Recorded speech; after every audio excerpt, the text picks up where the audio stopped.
សង្ឃាយោយើងខ្ញុំសូមប្រកាសបួងសួងសម្បូរសម្រងដល់អបពួកទេវតាឆ្នាំចាស់ឆ្នាំថ្មីព្រះនាងមហោរៈទេវីមហោធរៈទេវីអមដោយព្រះរាមព្រះអនុជព្រមទាំងបរិពារព្រះនាងមហោធរៈទេវីជាបុត្រីទី7នៃកបិលមហាព្រំព្រះនាងជាមេកញ្ញាយិកាបានថែរក្សាមនុស្ស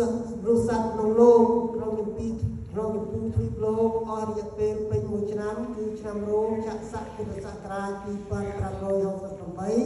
គ្រិស្តសករាជ2525បានកន្លងទៅហើយ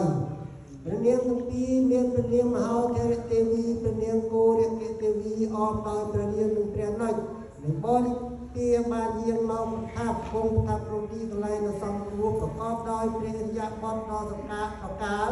ប្រពន្ធសង្គមសំសួនមានប្រតិត្រាសំណរីរាយអស់ស្រស់ថ្លាជាទីមានទីឋានអសានលោរនេះ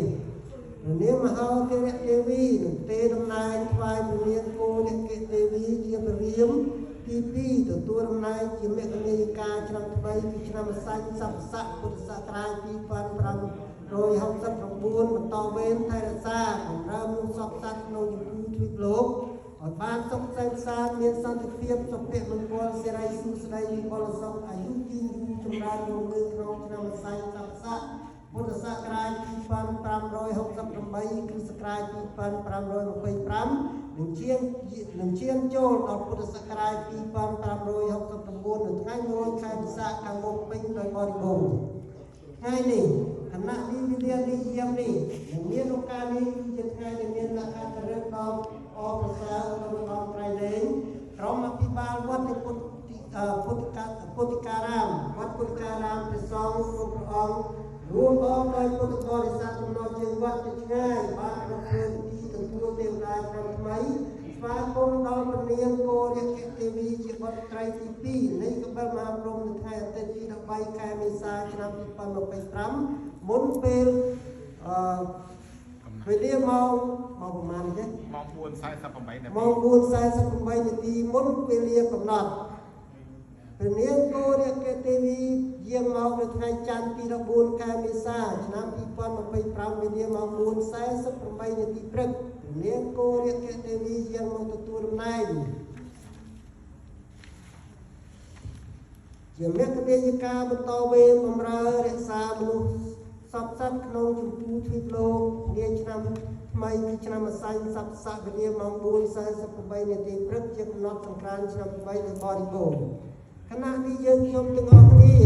សូមបូជាថ្វាយនូវគ្រឿងសក្ការៈទាំងឡាយមានបាយសី7ថ្នាក់មួយគូបាយសី5ថ្នាក់មួយគូបាយសី3ថ្នាក់មួយគូនិងបាយសីបច្ឆាមួយគូទៀនធូបពីផ្កាចម្រុះពើចេកនំទុំនំផ្អែមទឹកបរិសុទ្ធនិងប្រេងមួប្រេងសណ្ដែកប្រេងដូងល្អប្រសើរនិងមានផ្លែឈើផងវេលាមានដូងឡើងជាដើមឡាថ្វាយជាដង្វាយដល់ព្រះនាងសូមព្រះនាងមេត្តាទទួលដោយព្រះតីជ្រះថ្លាសំណើត្រេកអរអំពីយើងខ្ញុំដោយក្តីអនុគ្រោះសូមព្រះនាងប្រទានពរជ័យសិរីសួស្តីសុភមង្គលសេចក្តីសុខសាន្តដល់ព្រះសង្ឃគ្រប់ព្រះអង្គគង់ស្នាក់អាស្រ័យនៅក្នុងទីវត្តនេះដោយយើងខ្ញុំជាពុទ្ធបរិស័ទរបស់យើងទាំងមូលជាឆ្ងាយគ្រប់មជ្ឈដ្ឋានសូមព្រះនាងមេត្តាជួយបែកបាច់ថែរក្សាបញ្ជានៅឧបសគ្គ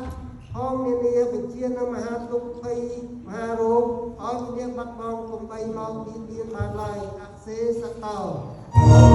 លោកមានសុខសន្តិភាពដរាបតរៀងទៅអោទុសព្យសុមានកលាំងមានគួរទាំងពួងចូលមានដល់ពុទ្ធបរិស័ទទាំងឡាយគ្រប់គ្នាសួស្តីច្រើនបីសូមជើញអនុមោទនាសូមគួរ